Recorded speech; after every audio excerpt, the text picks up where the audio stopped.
Good morning आज থেকে শুরু হলো আবার রিপিটেডলি বলবো আমি গুড মর্নিং থেকে শুরু করলাম গুড মর্নিং বলতে বলতে পুরো মায়ের মুখ খেস্তা পড়ে গেছে তাই আমি গুড মর্নিং আজকে থেকে আবার রিপিটেডলি শুরু হলো এই যে তিধার স্কুল আজ থেকে খুললো আর এই দেখো সকাল সকাল গেট খুলতেই ডোডো বাবু হাজির হয়ে গেছে তিধাকে সকালে সিদ্ধ ভাত করে খাইয়ে দিয়েছে ওদের এখন স্কুল 7:20 থেকে 1:20 পর্যন্ত আর সকালে ওর জন্য বানিয়েছে এই যে চাউমিনটা এখনো ঠিকমতো ভরা হয়নি ভরে দেবো ভাত খাওয়া হয়ে গেছে দিয়ে ওকে দিয়ে আসবো স্কুলে 40 দিন স্কুল ছুটি থাকার পরে আজকে স্কুল খুলেছে বুঝতেই পারছো তাহলে টিফিন নিয়ে তো একটা বায়না থাকবেই তিধার তো তিধা আমাকে সকালেই বলে দিয়েছিল মানে আগের দিন রাতেই বলে দিয়েছিল যে মা আজকে যেন আমাকে তুমি টিফিনে চাউমিন বানিয়ে দেবে বললাম ঠিক আছে চল চাউমিনই বানিয়ে দেবো আর ওদের স্কুলে যেহেতু ডিম এগুলো অ্যালাউ করে না মানে তোমার হচ্ছে মাংস ডিম চিকেন কিছুই মাংস মানেই চিকেন যাই হোক কথাটা বলার ক্ষেত্রে আমার একটু ভুল হলো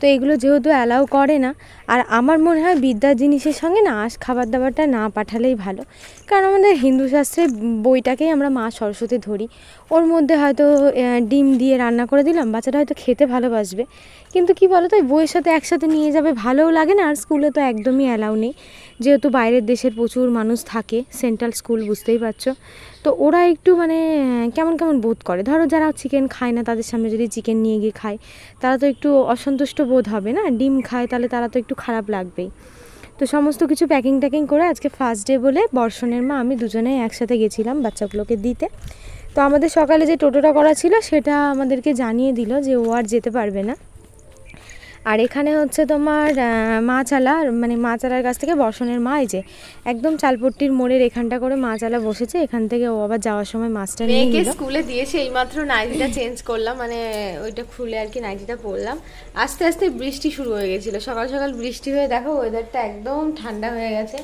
একদম ঠান্ডা কুল ব্যাপারটা এমনিতেই কালকে রাত থেকেই বেশ ওয়েদারটা খুব দুদিন ধরে ওয়েদারটা বেশ ভালোই আছে এই দেখো পুরো বৃষ্টি হচ্ছে তো আর এই বৃষ্টির জলগুলো সব মানে এই ফাঁকা জায়গাতে গাছের উপরে পড়ছে আর গাছগুলো একদম ফুলে ফেপে উঠছে মানুষের জীবনে যেমন হঠাৎ করে আনন্দ এলে মানে ভীষণ খুশি হলে মানুষ যেমন একদম বডির দিক থেকে ফুলে ফেপে ওঠে তখন গাছগুলো জল পেয়ে ফুলে ফেপে উঠছে চলো কাজ করে নিই আর আজকে বেডশিটও চেঞ্জ করতে হবে যদি নর্মাল কোনো বেডশিট পাতি তাহলে চলো 3 দিন 4 দিন ভালো থাকে আর যদি সাদা কালারের বেডশিট পাতি একদিনেই শেষ দেখবে কি করেছে দিদা কখন আম খেয়েছে দিয়ে আমের এ দেখো রস লাগিয়েছে এইসব দাগগুলো কি আর উঠবে বলো দেখা যাক আজকে ভালো করে ভিজিয়ে কেচে দিই যদি ওঠে তো ভালো এই বেডশিটটাকে এবার আমি কেচে ভালো করে তুলে আলাদা করে রেখে দেবো এটাকে আর বাড়িতে পাতবো না জানো তো কারণ অনেক শখ করে কিনেছিলাম আর আমার মনে হয় আমি আর সাদা বেডশিটই হোক কি অন্য কোনো জিনিসই হোক আমি কিনবো না কারণ আমার মেয়ে যতদিন না একটু বুঝদার হবে ও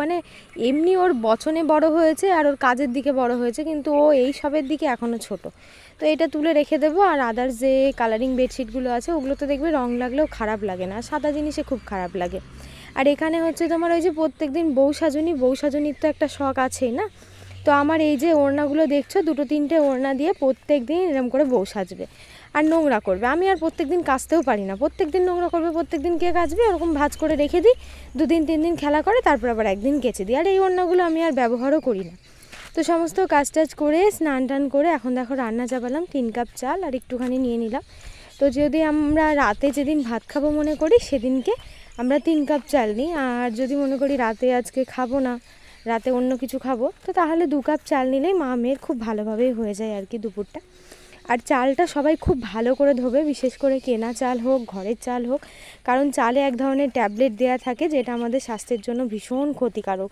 মানে ওই যে ট্যাবলেটটা দেওয়ার কারণে পোকা ধরে না ওটা চালের ট্যাবলেটই বলে আমার শ্বশুরবাড়ির ওদিকে চালে দেওয়ার ট্যাবলেট বলে কোথাতে কি বলে আমি জানি না তো ওই চাল ধোয়া জল দেখবে সবসময় বলে গাছের গোড়াতে দিলে ভালো হয় ওই ট্যাবলেটটা মেশানো থাকে ওইটাই হচ্ছে একটা কীটনাশক মানে গাছটা বেশ ভালোভাবে গাছটাতে পোকাও ধরে না আবার ভালোভাবে ফলে ওঠে গাছটা আর এখানে হচ্ছে তোমার ফ্রিজে মাছ রেখেছিলাম তো আজকে ওই জন্য আমি মাছটা নিলাম না যেহেতু আমার ফ্রিজে মাছ রাখা আছে হঠাৎ করে মনে হচ্ছে আমি কাশ্মীর চলে গেছি আর পুরো একদম বরফ পড়ে আছে বরফের মধ্যে আমার বরের নামটাও লিখে দিলাম কিন্তু দুর্ভাগ্যবশত পুরোটা আর লিখতে পারলাম না টিতেই থেমে গেল তো এখন মাছগুলো একটু জল দিয়ে ভিজিয়ে দিই নাহলে ছাড়বে না যেহেতু ডিপে রেখেছিলাম তো একটু বেশি বরফ হয়ে গেছে তো এটাকে খুলে আজকে আমাদের ভালোভাবেই হয়ে যাবে 4 পিস মাছ আছে দুপুরে আর রাতে হয়ে যাবে। আর মাছের যে মুড়োটা আছে দেখতে পাচ্ছ, এটা পুঁই শাক দিয়ে রান্না করব।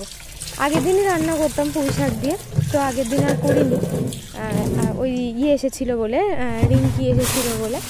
তো আজকে আবার ফ্রিজ থেকে পুঁই শাক, মিষ্টি কুমড়ো, পটল এগুলো বের করে নিচ্ছি। আর কুমড়োটা ভীষণ ভালো, তারও প্যাকেট থেকে বার করি, একদম পাকা, দেখো লাল টকটক করছে। কুমড়ো যদি একটু মানে পুষ্ট টাইপের কুমড়ো হয় না, তাহলে আবার দেখবে চচ্চড়ি খেতে বেশ ভালো হয়। এই চচ্চড়ি দেখবে রান্না করলে একটু যদি তুমি তেল বেশি করে দাও না, মানে একটু কষে জিনিসটাকে রান্না করো ঢাকা দিয়ে দিয়ে, তাহলে টেস্টটা ভীষণ ভালো হয়। কিন্তু যদি তুমি কম তেলে রান্না করো, কারণ বাড়ির খাবার না অতটা তেলে, মানে বিয়ে বাড়ি অনুষ্ঠান বাড়ির মতো অতটাও তেল দিয়ে ঠিকভাবে খাওয়া যায় না। তো আমার মনে হয় স্বাস্থ্যের জন্য অতটাও তেল সবসময়, হয়তো কেউ এলো তখন একটু বেশি করে তেল দিয়ে রান্না করলে চলো ঠিক আছে। আর বাড়ির জন্য এই একটু হালকা পাতলা তেল দিলাম, ঢাকা দিয়ে কষা দিয়ে একটুখানি জল দিয়ে সিদ্ধ করে নামিয়ে নিলাম, ওটাই আমার মনে হয় ঠিক আছে। কারণ প্রত্যেক দিন এইভাবে যদি বেশি তেল খেতে থাকি, দুদিনে পটল ডাঙার টিকিট কেটে একদম উপরে উঠে যেতে হবে। তো ওদিকে সবজিটা কাটছিলাম, কড়াইটা গরম হয়ে গেছে। এদিকে হচ্ছে তোমার মাছটা ভাজতে দেবো। তো মাছটা বরফে দিয়েছিলাম, বরফটা ছেড়ে গেছে কিন্তু ভীষণ ঠান্ডা হয়ে আছে, ওই জন্য কড়াইটাকে বেশ ভালো করে হিট করে দিলাম, না হলে একদম মাছটা লেগে যাবে আর ছাড়বে না। কড়াইটা যদি বেশি হিট করে না দিই, দেখো কড়াই দিয়ে একদম তেল দিয়ে ধোঁয়া উঠছে, ধোঁয়া এক একদিন এক এক রকম বলে, তো আমার মধ্যে যেটা বেরোলো আমি সেটাই বললাম। আর এদিকে হচ্ছে পুঁই শাকটা, এই হচ্ছে আমার পুঁই শাক, আর মাছ কটা ভাজা হয়ে গেছিলো। সবজি পটল, সবজি বলতে একটা আলু দিয়েছি, একটু কুমড়ো, একটু পটল দিয়েছি, একটু নাড়াচাড়া করে নিয়েছি লবণ হলুদ দিয়ে। এবার ডাঁটাগুলোও দিয়ে দিলাম, নাহলে ডাঁটাগুলো সিদ্ধ হবে না।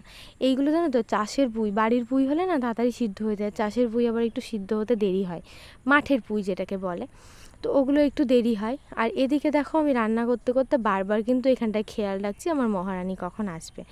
এই দেখো এখান থেকে এইটুকুনি এসে গরুর জন্য আর আসতে পারছে না, অন্য সময় হলে চলে আসে, এখন আবার একটু ভয় লাগছে, বলা যায় না তো, অবলা প্রাণী। এ গরু ভালো, কিছু করে না, গরু ভালো। এইখানটা দিয়ে আয়, ওখানে তো চলায় দৌড়মা। পুঁইডাটার চচ্চড়িটা জল দিয়ে থালা ঢাকা দিয়ে বসিয়ে দিদাকে আনতে গেছিলাম, এসে দেখি চচ্চড়িটা হয়ে গেছে, একটু জল ব্যাপারটা আছে, হঠাৎ করে দেখি গ্যাসটা আর জ্বলছে না, ফুরিয়ে গেছে। এবার মশলাটাও আমার কষে সবজির মধ্যে দেওয়া হয়নি, তো আবার দিদিদের উপরে চলে আসলাম, দিদিদের গ্যাসে। তো আমার গ্যাসটা তোমাদের দাদাভাই বুক করে দিয়ে গেছিলো, তো দিদিদের ফুরিয়ে গেছিলো, দিদিরা নিয়েছিল, তারপর দিদিকে আমি বুক করে দিতে বলেছিলাম, তো দিদিরা ভুলে গেছিলো বুক করে দেওয়ার জন্য, আর হঠাৎ করে আমার গ্যাসটা ফুরিয়ে গেল, তো ওই জন্য আবার দিদিদের কিচেনে আমাকে আর কি আসতে হলো, কিছু করার নেই। তো এখন মশলাটা একটু কষিয়ে, শাকটা মোটামুটি হয়ে গেছে, আর আমি একটু চিনি দেব, তো চিনিটা আবার নিচে আনতে যাবো, ওই জন্য দিদিদের এখানেই ছিল চিনি, এখান থেকে একটু চিনি নিয়ে আমি আর কি সবজিতে দিয়ে দিলাম। পুঁইডাটা চচ্চড়ি দেখবে একটু চচ্চড়ি করলে না, মিষ্টি না দিলে খুব একটা বেশি ভালো লাগে না। আর মাঝখান থেকে কি হয়েছে জানো, মাঝখান থেকে আমি এদিকে রান্না করছি আর তিধাও চলে এসছে, আর একটা জানলা খোলা ছিল, জানলা দিয়ে একটা বিড়াল এসে আমাদের মাছগুলো সব খেয়ে নিয়েছে। মানে আজকে আমাদের কপালে আর কি মাছটা ছিল না, মানে মাছটা আজকে বিড়ালের কপালেই ছিল। তো কি করা যাবে, এদিকে পেঁয়াজ টেয়াজ সব ছাড়িয়ে খোসা টোসা ছাড়িয়ে রেখে দিয়েছি, তো ওটা ভাতের সাথে খেয়ে নেবো। আর চচ্চড়িটা এরকম কন্ডিশনে ছিল, একটুখানি মশলা দিয়ে কষিয়ে নিলাম, হয়ে গেল।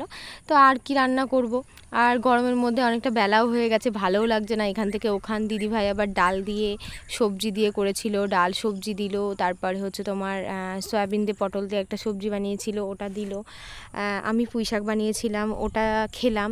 তো সব কিছু দিয়ে মোটামুটি ভালোভাবে খাওয়া দাওয়াটা হয়ে গেল। তো এই রকম যে খেতে বসেছি, এই যে দেখতে পাচ্ছ তরকারিটা নিয়ে, তারপরে খাওয়া দাওয়ার পরে যখন আমি তরকারিটা ওখানে রাখতে গেছিলাম তোমার ওখানে, তো হঠাৎ করে আবার এই যে মাছ খেয়েছে না, লোভ আছে একটা, ও আবার এসে একদম ছপাং করে পুঁই শাকের তরকারিটাতে মুখ দিয়ে দিল। মানে দুপুরবেলায় আজকে তরকারিটা না দিদিভাইরা ঘুমিয়ে পড়েছিল, দিদিকেও দিতে পারিনি একটু পুঁই শাকের তরকারি, তো ওটাতেও মুখ দিয়ে দিল। মানে আজকে আমাদের খাওয়াটাই পুরো একদম লন্ডভন্ড হয়ে গেল। যাই হোক, আজকের আবার কালকে থেকে ভিডিওটা স্টার্ট করব। আজকের ভিডিওটা এইটুকুনি, কালকে সকালে আবার দেখতে পাবো। গুড আফটারনুন, কেমন আছো সবাই? ঘড়িতে বাজে এখন 12:35, আর 12:35 থেকে আজকের ব্লগটা স্টার্ট করলাম। আজকে আমার ভীষণ ঘুম পাচ্ছে, কিন্তু তোমাদের কখনো এরকম হয়েছে যে তোমাদের ভীষণ ঘুম পায় আর খাটের উপর শুলেই মনে করে হাতের কাছে ফোনটা নিয়ে একটু দেখি, এই ঘুমাচ্ছি, মানে এরকম ঢুলে পড়ছি আবার ফোনটা দেখছি, মানে এরকম ফোন দেখতে দেখতে হাত থেকে ফোন ধম করে পড়ে যাচ্ছে মুখের উপরে। মানে এইরকম ফোন দেখতে দেখতে কখনো কারোর হয়েছে যে ঘুমের ঘরে হাত থেকে ফোন ঠোঁটের উপর পড়ে গিয়েছে, তারপর বিশাল লেগেছে, তাও ফোন দেখা ছাড়বো না, এরকম একটা ব্যাপার। তো যাই হোক, স্নান টান করে গোপুসোনাকে পুজো দিয়েছি আর রান্না চাপিয়ে দিয়েছি। আজকে রান্না হবে আলু দিয়ে, পটল দিয়ে, সয়াবিন দিয়ে তরকারি করব। আর হচ্ছে আজকে নিরামিষ, হ্যাঁ নিরামিষ খাবো আজকে। তো এখানে হচ্ছে তোমার ভাত চাপিয়ে দিয়েছি, ভাতের উপরে এই যে সয়াবিন দিয়ে দিয়েছি। আর দিদিভাই আজকে বড়ার তরকারি আর আমরা দিয়ে ডাল করেছিল। আমিও ডাল বানাতাম, যেহেতু দিদিভাই দিবে ওই জন্য ডাল করবো না, শুধু তরকারি করব আর ভাত করব। তিধা আসার সময় হয়ে গেল, তিধাদের 1:40 স্কুল ছুটি হয়। জামা কাপড়গুলো মেলে দিয়ে আসি, রোদে যেতেই ভয় লাগবে। সয়াবিনটা একটু হালকা করে ফ্রাই করে নিয়েছি, হালকা করেই ভেজে নিয়েছি। আর এখানে আলু আর পটলটাকে একসাথে কড়াইয়ের মধ্যে দিয়ে দেবো। প্রথমে পটলটাকে দেবো, তারপরে আলুগুলোকে একে দিয়ে ঢেকে দেবো, মানে চাপা দিয়ে দেবো। তো ততক্ষণে পটলগুলো একটু সিদ্ধ হয়ে যাবে, তারপরে সিদ্ধ না মানে একটু ভাজা ভাজা হয়ে যাবে। দুটো মাত্র পটল, মানে 4টে পটল ছিল। আমি ভাবলাম আজকে ভালোই সয়াবিন দিয়ে, পটল দিয়ে, আলু দিয়ে বড় বড় 4টে পটল ছিল। ডোডো খাইতে না, আবার 2টো পটল খেয়ে নিয়েছে। মানে খায় তো না, পটলে ওর এত পরিমাণে লোভ না।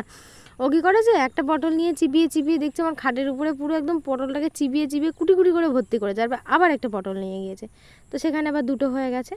আর তেলটাও ফুরিয়ে গেছিলো। এই যে ফরচুনের প্যাকেটের তেলটাই এখন ইউজ করছি, সর্ষের তেল। ফরচুনের সর্ষের তেলটা আমার ভীষণ ভালো লাগে, মানে ঝাঁঝের দিক থেকে, স্বাদের দিক থেকে, আলু সিদ্ধ মাখা, কাঁচা খাওয়ার দিক থেকে, মুড়িতে খাওয়ার দিক থেকে ফরচুনের তেলটা একদম বেস্ট, নাম্বার 1 বলতে পারো। সলনিও ভালো, তার জন্য না। তো তেলটাকে ঢেলে নিলাম, অনেকটা তেল এক্সট্রা আছে আর কি।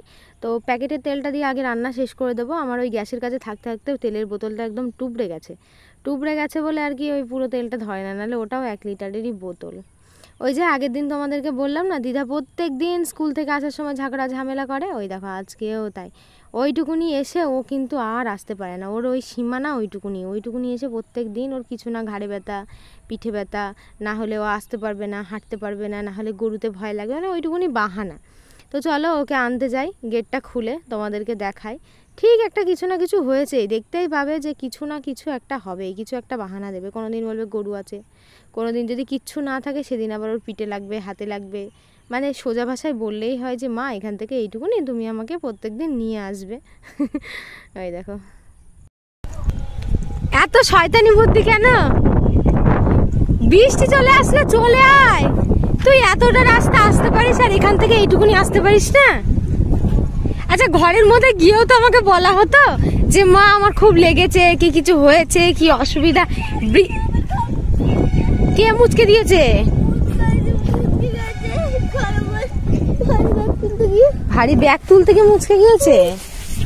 তা আন্টিকে বলতে, ফোন করে দিতে, আমি আন্টিদের বাড়ির সামনে থেকে নিয়ে আসতাম। চলো আসো আসো। হ্যাঁ আচ্ছা ঠিক আছে, চলো মাসাজ করে দিচ্ছি, বাড়ি গিয়ে মাসাজ করে দিচ্ছি। কাঁদতে হয় না, চলো।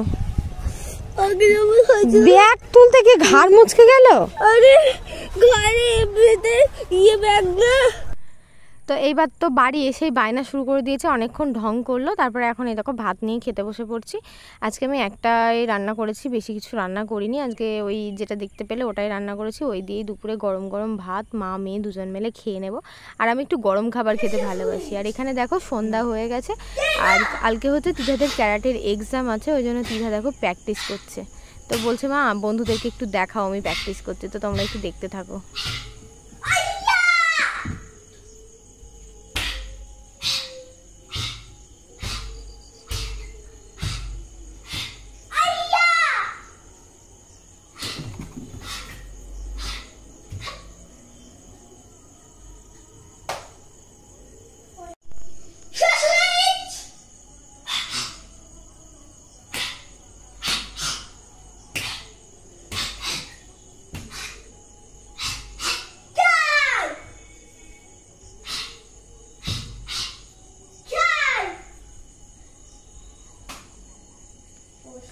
ও যখন কিছু অ্যাক্টিভিটি করে বারবার আমাকে বলে মা বন্ধুদেরকে দেখাও, আর দেখালে সেটা এডিটিংয়ের সময় যদি ও দেখতে পায় ওর পার্টটা জুড়ে দিয়েছি খুব খুশি হয়ে যায়।